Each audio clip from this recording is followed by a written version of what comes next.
Hello বন্ধুরা, good evening. তোমাদের জন্য আজকের একটা সন্ধ্যার টিফিন নিয়ে এসেছি। তোমরা সবাই সাথে থেকো।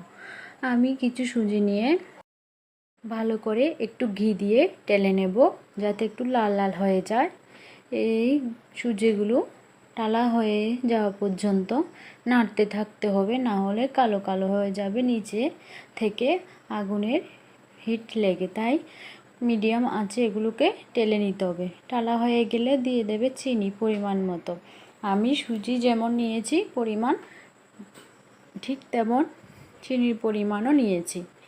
এখন সবগুলো ভালোভাবে টালা হয়ে গেছে। দিয়ে দেব এখন দুধগুলো দেওয়ার সময় এখানে একটা টিপস বলে দিচ্ছি, নাড়তে থাকবে, না হলে না নাড়লে দলা পাকিয়ে যাবে।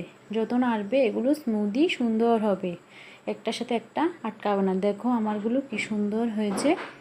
আমার সুজি হয়ে গেছে। সুজি বেশি ফোটাতে নেই, ফোটালে নরম হয়ে যায়। এখন আমি ঢেলে নেব, একটা পাত্রের মধ্যে সুন্দর করে ঢেলে শেপ নিয়ে নেব।